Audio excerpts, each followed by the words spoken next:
Mga kaibigan, isang magandang umaga sa inyong lahat. Narito na ang isang programang inyong mapapakinggan.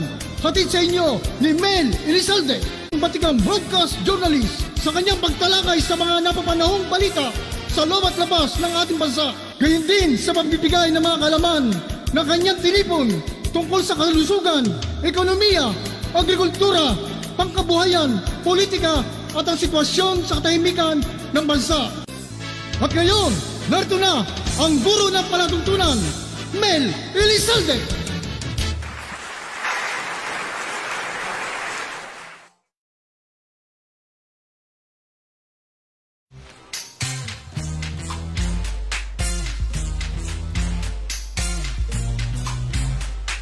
Magagawa nito. Yung toner.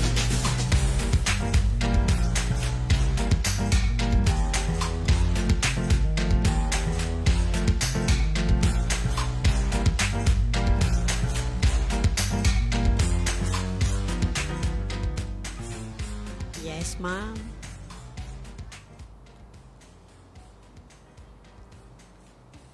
Magandang hapon po sa inyong lahat, mga minamahal naming taga-subaybay. Kumusta po kayo at welcome dito sa ating pong programang Kadiskarte with your Kadiskarte Mel Elizalde po. Mula sa ating studio sa Elizalde Broadcasting. Ngayon ay March 22, 2023. Talaga ang bilis, malapit nang matapos ang buwan. Isang linggo na lang, tapos na at dating na ang Semana Santa. Yan ho, ang pinagdiriwang din natin. Ang buong bansa ay halos nagdiriwang niyan ng Semana Santa. Umpisa yung April, So, alam niyo po, marami tayo sa kalendaryo yung mga tinatawag na walang pasok, holiday, Kaya po, at siyempre, ang isa sa mga holiday po natin, yung April 10, na yan, Kagitingan Day, kung saan atin pong binabalik tanaw ang ating mga bayani during those days na sila ang nagbuwis ng kanilang buhay para makamtan po natin ang kalayaan. So yan po, marami tayong mga pag-uusapan ngayon at siyempre ang mga unang nating nasa sa isip ay ano kaya yung magandang pag-uusapan tungkol sa pagkakaperahan, tungkol sa mga problema sa pagkain. Ang dami hong pag-uusapan pero hindi natin pwedeng pagsabay-sabayin. At ngayon po ang pag-uusapan natin tungkol din sa isa sa mga pangunahing pagkain na ating mga pangangailangan sa pagkain natin, ang asukal, Sabi nga po ni President Bongbong Marcos Jr., binasbasan niya ang smuggled asukal sa kadiwa.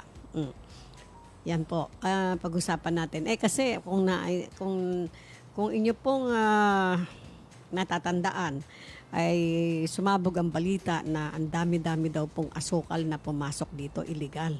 At yun nga po, dahil sa daming asukal na pumasok na illegal, may smuggled asukal, hindi lang yan, yung mga smuggled sibuyas. At by the way, bago tayo tumuntong dito sa smuggled asukal na to na ibabalita natin sa inyo ngayon, ay meron tayong pahapyaw na sasabihin sa inyo tungkol sa smuggled na yung mga smuggled goods ng mga nabisto na ng ating committee sa Senado. But then nabasa po natin na konsume ang ating pong mga senador dahil hindi po dumating ang mga iimbestigahan tungkol sa mga smuggled ng mga sibuyas o whatever, Lahat ho sila ay nagpadala halos ng sulat na ang kanilang sinasabi ay meron silang mga problema sa health. Sabi nga po ng isang abogado ron, pagka ganyan naman, puro ganyan ang sinasabi, kailan maimbestigahan yan, At nagalit nga po ang mga mambabatas natin dahil isa sa kanila walang sumipot sa paghihiring. Kaya po parang isang malaking insulto yan sa ating mga mambabatas. So yan po, sana naman ito namang mga smuggled asukal na kung saan binasbasan ng ating Presidente Bongbong Marcos na ilagay na lang sa kadiwa. at hindi naman pwedeng ipamigay. Dahil mamaya, pag-uusapan natin, pag naman ho yan ipinamigay, although maganda sana, kung ipapamigay nga, magandang pakinggan, pero may mga implikasyon po yon. So, ayan po. Dinepensahan ng Malacanang ang desisyon ni President Bongbong Marcos Jr. na aprubahan ang rekomendasyon na ibenta ang nasamsam na ma-smuggled asukal sa publiko. No? Benta raw ho. At ang sabi, particular sa mga kadiwa store. Ibibigay daw sa kadiwa store, doon ibebenta. Ang mga nakumpiska ng Bureau of Customs, BOC. Alam niyo po ba kung gaano karami? Ayan ho, nakalarawan. 4,000 tonelada refined sugar na nagkakahalaga ng 85 milyon sa Port of Subic na nasabat. Ayan ho, ang dami ho. Asukal na pula at puti. Alam niyo yung pula, medyo mahal yata yan kaysa sa puti. Di ba? Oh. At sabi ho, inirekomenda ng Sugar Regulatory Administration, SRA, na ibenta ang mga nasamsam na asukal sa Kadiwa Store na pinangangasiwaan ng Department of Agriculture. Sabi ho, sige, wala tayong magagawa dyan. Benta na lang natin sa Kadiwa yan. No? Nabanggit naman ng Presidential Commission Office, PCO, na batay sa Republic Act 10863 o Customs Modernization and Tariff Act, ang mga nakumpiska ng illegally imported products na asukal, kahit hindi asukal, maaring i-donate sa mga ahensya ng gobyerno. Iyon ang sabi. Kahit gusto naman na niyang ipamigay ito ng libre, inaasang alang-alang ang industriya ng asukal kasama ang mga maliliit na magsasaka. Siyempre, ganun ho talaga mangyayari yan. Maganda nga po kung ipamimigay yung ilang tonelada yan. 4,000 toneladang asukal na nagkakahalaga ng 85 million. Maganda po kasi makaka-receive ang mga taong bayan ng libre. Subalit, pag ginawa ho yan ng gobyerno, masama rin ang implikasyon. Bakit ho? Bebelta yan sa ating mga yung mga sugar natin na magsasaka. Malulugi naman ho sila. Siyempre, ang mga taong bayan Abay, ba tayo bibili pa ng asukal na pinagbibili ng local dito? Meron tayong bibigay sa atin ng kadiwa na libre. Halimbawang sa kadiwa ho ipamimigay. Kaya hindi ho nila pwedeng gawin. Gusto man nilang gawin, yun ho, ipaliliwanag sa inyo na hindi pwede sapagkat magkakaroon ng malaking implikasyon ito sa ating ekonomiya. At kawawa naman po ang ating mga local traders. No? At sabi nga ho, magre-resulta ng ang pamimigay ng libre ng artificial na pagbagsak ng presyo, ikalulugi ng mga industriya ng asukal. Hindi po ba? Talagang ganon. Yun ang magiging talaga ho nun. Siyempre, ang mga mamamayan siyempre, sino ba ayaw ng libre? Diba? Pipila tayo. O kaya mamimigay yan. Biro nyo, 400 tonelada yan. Ang dami mabibigyan yan. Yung asukal, alam nyo naman na pangangailangan din ho sa bawat tahanan. Sa umaga pa lang, pagtimpla ng kape, asukal lang kailangan natin. Pag tayo gumawa ng mga pancake or whatever, asukal din ang kailangan. Tayo nagluto ng mga ulam na minsan tinitimplahan din natin ng asukal, di ba? At yan nga, para din hong para din hong bawang na sa pagluluto o sa pagkain ay kinakailangan natin at necessity na merong asukal dyan sa ating table. Kahit na sinasabi po na yung mga mamamayan natin na merong sakit na diabetes o diabetika, iwasan mo yung mga sugar. Okay po yun, pero hindi mo maiiwasan. Paano kung ang kape, wala ka namang diabetes? Gusto mo magkape kahit natatakot ka na magkaroon ka ng diabetes, konting-konting asukal para lang lumasa is okay, di ba? Kaya necessity ho talaga ang asukal. At siyempre, ang ating pong mga produkto katulad ng tinapay at mga kung ano-ano pa, inilalagyan po ng asukal yon. So yung ating pong mga businessman na ang kanilang negosyo ay mga pandesal o mga tinapay, whatever, yung mga tinapay na masasarap dyan sa mga first class na mga tinapayan talagang kailangan nila ang sugar. Kailangan po yon.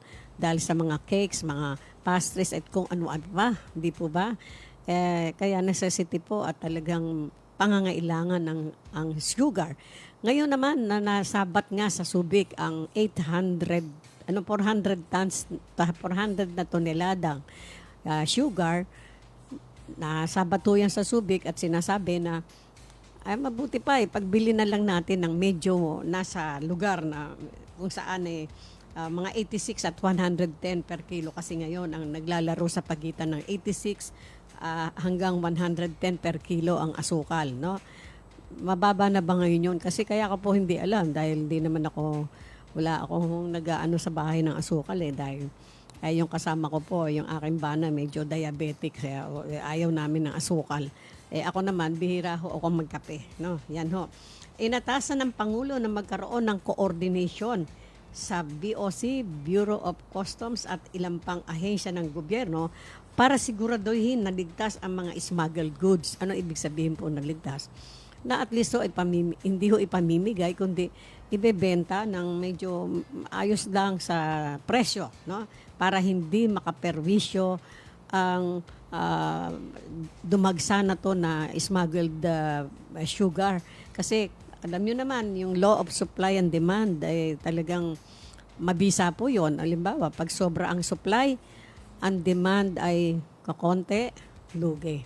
Pag sobra naman ang demand at kakaunti ang supply, ganun din ho ang mangyayari. Hindi ho ba tataas naman ang presyo? Maraming demand, kulang ang supply, so tataas ang presyo naman. Ngayon, kung umover naman ang demand, ang supply, konti naman ang demand, lugi ka rin. Di ho ba? Kasi wala, kailangan ho yung balanse. Di ho ba? So yan po, nasabat ng Bureau of Customs, ang dami-dami. Tandaan nyo, 400 na tonelada, ibig sabihin, napakabigat nun, napakadami. At kahit na gustong ipagbili, hindi pwedeng gawin. Kahit na gustong ipamigay, ibig sabihin, kahit gustong ipamigay, hindi pwedeng gawin ng ating pamahalaan. Dahil mapeperwisyo ang ating ekonomiya, mapeperwisyo ang mga maliliit na na ating mga nasa industriya ng sugar, no? Sugar industry. At syempre, bagsak ang ating mga manggagawa ng mga nasa industry ng sugar. At talagang malulugi sila. Isipin nyo kung pamimigayan ng libre sa mamamayan, may dadagsaho ang asukal at hindi napapansinin ang local na produce na asukal natin. Siyempre, sasabihin ng mga tao, may libre tayo, ba tayo ba bibili? Yan naman ho talaga ang mangyayari at siyempre inaasahan. Pagka nagbigay ng libre ang gobyerno, wala nang gustong bumili. Di ba?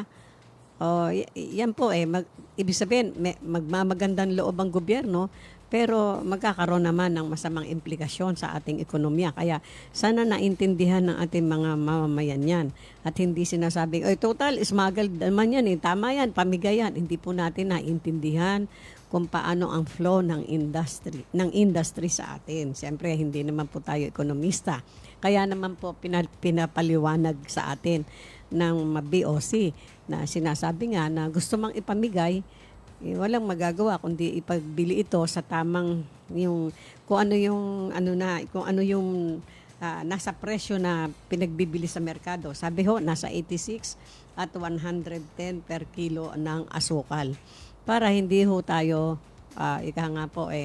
maperwisyo. At syempre, ngayon ho, hindi naman tayo masyadong makukulangan ng sugar dahil ito nga, 400 na tonelada ipagbibili sa mga kadiwa.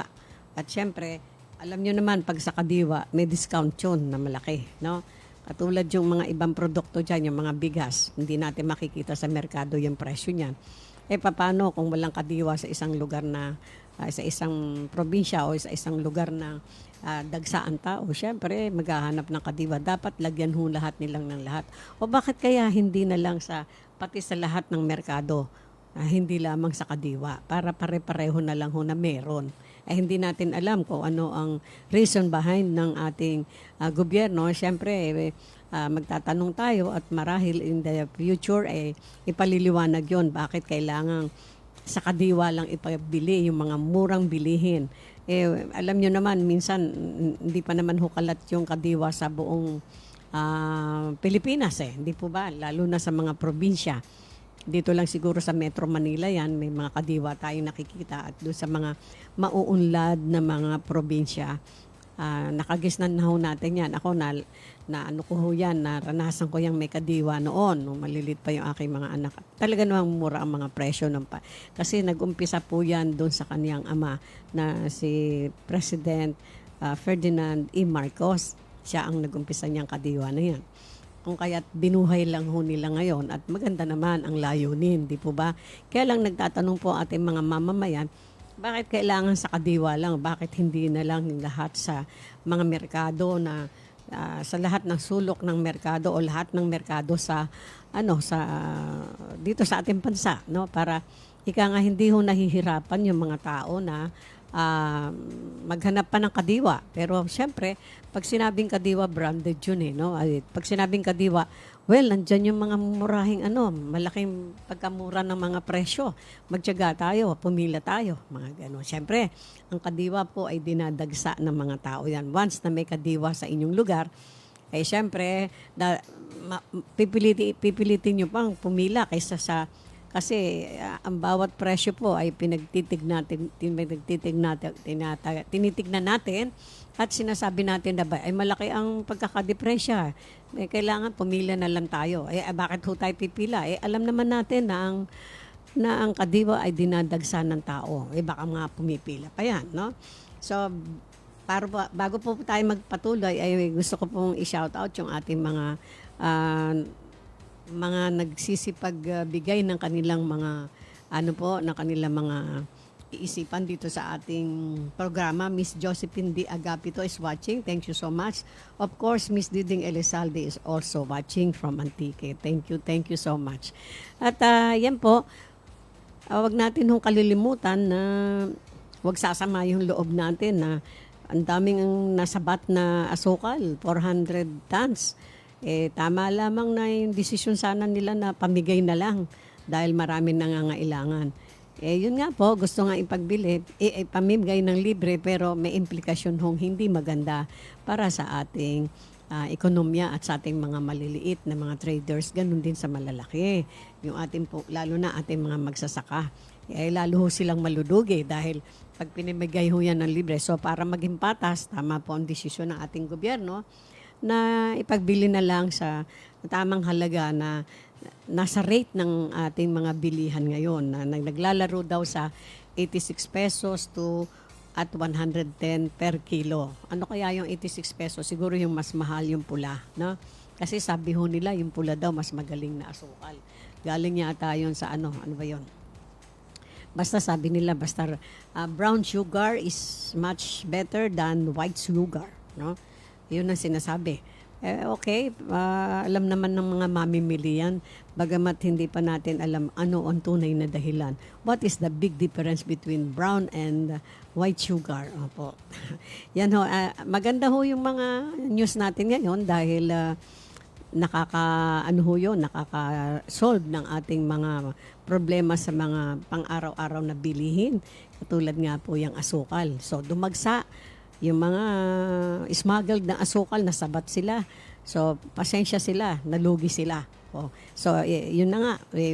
Instead na siguro, iniisip ng mga smuggler na sugar na yan, nakikita sila ng malaki, nasabat nga sila, sorry na lang, no? Baka hindi pa kumita sila niyan, baka get even lang sila.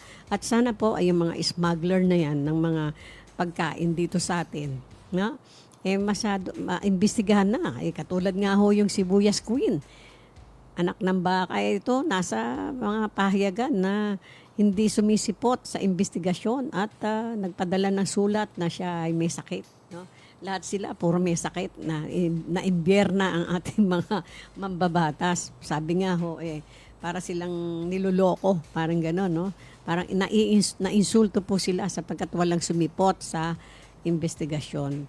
Ibig sabihin, malalakas ang loob. Bakit ho malakas ang loob? Yan ang tanong ng ating mga mamamayan.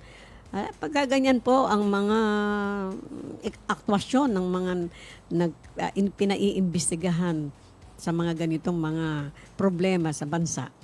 Siyempre hindi niyo po maaalis yan sa ating mga mamamayan na baka may kinakapitan niya somebody in the government na hindi pwedeng matanggihan at untouchables. Wow.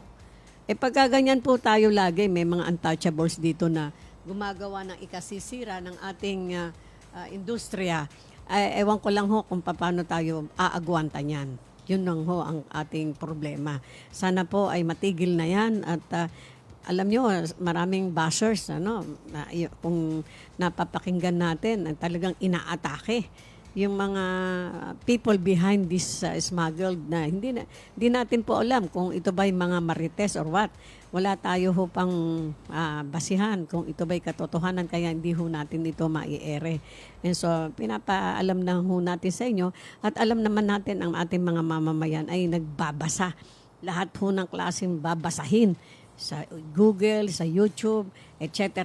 Lahat binabasa natin yan. At syempre, bilang isang mamamayan ay binililimi natin kung ito ba ay totoo or what. Hindi ho tayo pwede, lalo na kung nandito po tayo sa industriya ng media, hindi po tayo pwedeng umere na sabihin natin ganito, ganun yung mga nabasa natin na wala pa tayong basihan. Kasi po tayo po ay maaakusahan ng libel. At syempre, sinasabi nga po na ating Pangulong Bongbong Marcos Jr. na nakikiusap siya sa ating mga mamamayan at sa ating mga kasama sa media practitioner na makipagtulungan sa pamahalaan daw na ipamahagi, tumulong sa pamahalaan na ibigay sa mamamayan, sa mga mamamayan ang mga balitang dapat malaman ng mamamayan. Be it mabuti o masama. Tama ho yun, di ba? Magandang adhikain para sa magandang panukala para sa atin. So, ibig sabihin ng ating presidente ay wala siyang kinikilingan. Basta gusto niya malaman kung ano ang mga malaman ng mamamayan kung ano ang mga nangyayari sa ating bansa.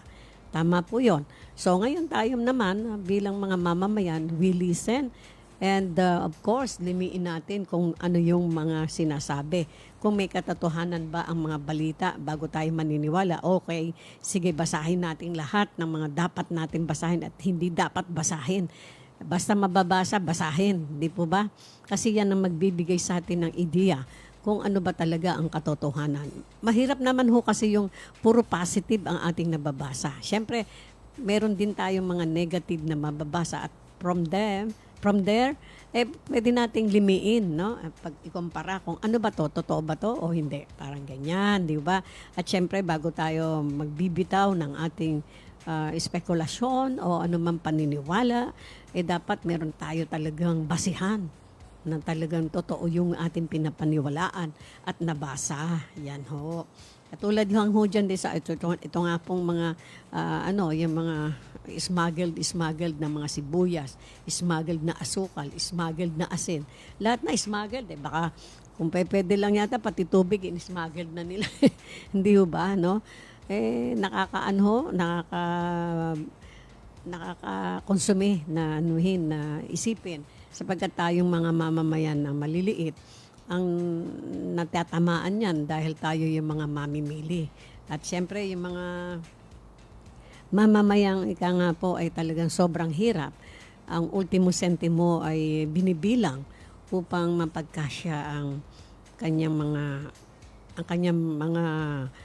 kailangan sa pamilya, di po ba? So, tayo po ay humahanga sa mga ina ng tahanan na marunong pong bumalanse at marunong mag-ayos ng kanilang budget, no? Kasi alam niyo mga ina ng tahanan, mahuhusay mag-budget yan eh. Kaya nga sinasabi natin sila ang ilaw ng tahanan. Samantalang ang ama naman ay ang haligi ng tahanan. Nakita niyo ho yung mga pagtutulad, no? Alam niyo maganda ho yung mga kaisipan ng ating mga mamamayan. So, yan po mga minamahal nating kadiskarte. Ako po ay humihingi ng paumanhin sa inyo dahil ilang araw na naman akong hindi pag-broadcast nitong ating programang kadiskarte kasi po dami hong kailangan kong gawin at natataon pa sa ating programa. But then, sinisikap ko po na magkaniig tayo sa oras ng ating mga dapat na magkaringganan, katulad doon sa kadiskarte. Ngayon, sa umaga naman po, mas madalas na hindi po okay ho ako doon na hindi ako masyadong nakapag-absent sapagkat umaga yon, no? Pero sa hapon, usually po, maraming dapat na gawin, makipag-usap, etc. Naku, kung pwede ko lang hong gawing 10 yung aking katawan ay ginawa ko upang makapaglingkod sa inyo. So hanggang sa muli, mga minamahal kong kadiskarte, sana po ay patnubayan nyo rin ang ating mga programa, no? At sapagkat kailangan po namin ang inyong pamamatnubay. At syempre, don't forget to like us, follow us, and subscribe us to our YouTube channel and Facebook channel sa Elizalde Broadcasting. At syempre po, lagi po nating sinasabing, we love you all. Bye-bye.